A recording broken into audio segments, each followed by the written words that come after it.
ஓம் ஸ்ரீ குருப்யோ நமஹ. ஸ்ரீ மகாபரிவாஜரணம் மகாபரிவாஜரணம் மகாபரிவாஜரணம்.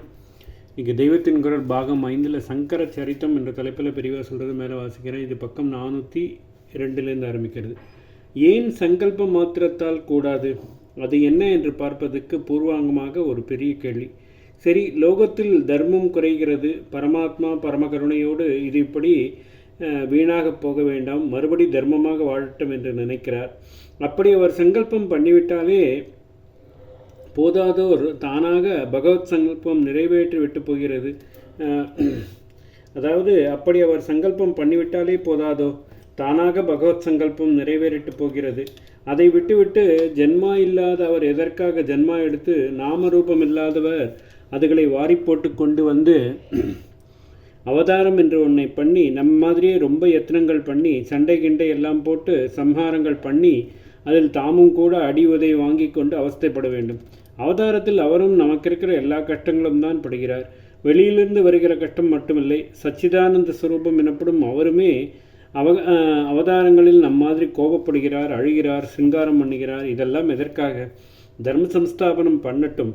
ஆனால் அதை அவருடைய உச்சஸ்தானத்தில் இருந்து கொண்டே வைகுண்டமோ கைலாசமோ இதிலோ ஒன்று இருந்து கொண்டே சங்கல்பம் மாத்திரத்தில் பண்ணிவிட வேண்டியது தானே. அவதாரம் என்று ஏன் ஜென்மா எடுக்க வேண்டும் என்ற கேள்வி வருகிறது. சங்கல்பத்தினாலேயே சுவாமி என்னவும் செய்ய முடியும் என்பது வாஸ்தவம்தான். ஆனால் நன்றாக ஆலோசித்து பார்த்தால் இப்படி அவர் சங்கல்ப மாத்திரத்தில் எதுவும் செய்வதென்றால் முடிவாக என்ன பண்ண வேண்டி வரும் தெரியுமோ? சிருஷ்டியே வேண்டாம் என்று ஒரேடியாக க்ளோஸ் பண்ணத்தான் சங்கல்பிக்க வேண்டும். சிருஷ்டி இல்லாமல் போக கடவுது என்று ஒரே சங்கல்பமாக பண்ணிவிட்டு அவர் பாட்டுக்கு நிம்மதியாக இருந்துவிட வேண்டியே வரும். நிம்மதியாக இருந்துவிட கூடாதென்று தானே அவரே பிரியப்பட்டு சிருஷ்டியை உண்டாக்கி இருக்கிறார். ஆதியில் அவர் மட்டும்தானே சச்சிதான பிரம்மமாக இருந்தார். அந்த நிம்மதி போதவில்லை என்று தானே விளையாடணும் கூத்தடிக்கணும் என்று மாயை வாரி போட்டுக்கொண்டு சிருஷ்டியை உண்டாக்கி அசடுகளாக நம் இத்தனை பேரையும் பண்ணி போட்டிருக்கிறார். கல்ப பிரளயத்தில் அத்தனை ஜீவர்களும் ஒடுங்கினாலும் அவரும் போனால் போகிறதென்று 1000 சதுர்ய காலம் அந்த லயம் ஒடுக்கம் அப்படியே இருந்துவிட்டு போகட்டும் என்று சும்மா இருந்தாலும் அப்புறம் ஒடுங்கினது எல்லாம் மறுபடி புனர்சிருஷ்டி என்று பிடித்து இழுத்து கொண்டு வந்து ஜனன மரண கொடைராட்டினத்தில் சுற்று என்று சுற்றத்தானே ஆரம்பித்து விடுகிறார். அவர் சித்தம் நமக்கு தெரியவே தெரியாது. எத்தனை யோசித்தாலும் புரியவே. தான் பாட்டுக்கு ஏகமவாத்வியும் இரண்டற்ற ஒன்று என்று இருந்து கொண்டிருக்காமல் சிருஷ்டி என்று எதற்காக பண்ணணும் என்று நமக்கு தோன்றினாலும் எதற்காகவோ பண்ணித்தானே இருக்கிறார். என்ன பண்ணுகிறது? அதெல்லாம் சிருஷ்டி என்று ஒன்றே இல்லை, எல்லாம் கல்பனை தான், மாயைதான் என்று பரம வேதாந்தம் சொன்னாலும் அந்த கல்பனையோ மாயையோ அது மட்டும் ஏன் உண்டாகணும்? அதனாலே தான் ஒரே வார்த்தையில் என்னவோ லீலை என்று சொல்லி முடித்து விடுகிறது. சுவாமியின் நேச்சர் தமக்கு தெரியாது, புரியாது. அதனால் நிம்மதியை கெடுத்துக்கொண்டு இதென்ன சிருஷ்டின்னு பண்ணிக்கொண்டு என்று நாம் நினைத்தாலும் அவர் என்னவோ நிம்மதியாக பிரசாந்த நிலையில் ஆத்மாராமனாக இருந்து கொண்டேதான் எத்தனை கூத்து உண்டோ அத்தனையும் அடித்து கொண்டிருக்கிறார்.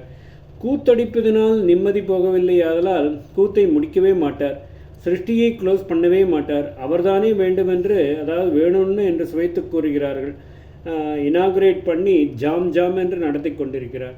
அதனால் தன்னுடைய திட்டத்தில் பிரளயம் என்று சிருஷ்டியை ஒடுக்கிக் கொள்ளவே ஏற்பட்ட காலம் தவிர வேறெப்பொழுதும் எந்த காரணத்துக்காகவும் அதை க்ளோஸ் பண்ண மாட்டார்.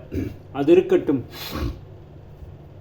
அவதாரம் எடுக்காமல் சங்கல்ப மாத்திரத்திலே ஏன் அவர் தர்ம சம்ஸ்தாபனம் பண்ணக்கூடாது என்று கேட்டால், அப்படி பண்ணுவதற்கு பதில் அவர் சிருஷ்டியே க்ளோஸ் செய்து விடலாம் என்று சொன்னால் என்ன அர்த்தம் என்றால், தர்மம் அதர்மத்தை அழித்து விடும்படியான ஒரு நிலையில் வரும்போது சுவாமி தர்ம சம்ஸ்தாபனம் நடக்கட்டும் என்று சங்கல்பம் பண்ணுவதாக வைத்துக்கொள்வோம்.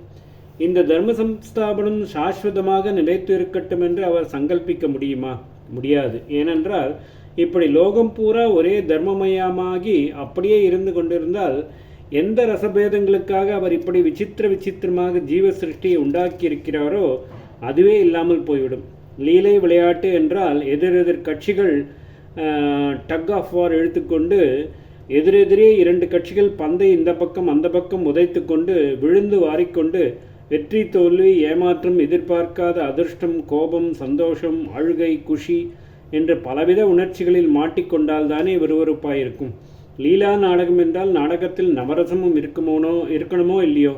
சர்வஜனங்களும் தர்மானுஷ்டானம் பண்ணிக்கொண்டு சாந்தர்களாக அப்படியே சாஸ்வதமாக இருந்துவிட்டால் அதில் லீலா விசித்திரம் ஏது? நாடகரசம் ஏது? சுவாமிக்கு ஒரேடியாக போர்தான் அடிக்கும். இதற்கு பேரே மிஸ்ரலோகம் என்பது. அதாவது நல்லது பொல்லாதது கலந்தாங்கட்டியாக இருக்கும்படியாகவே அவர் உத்தேசிக்க லோகம் இது.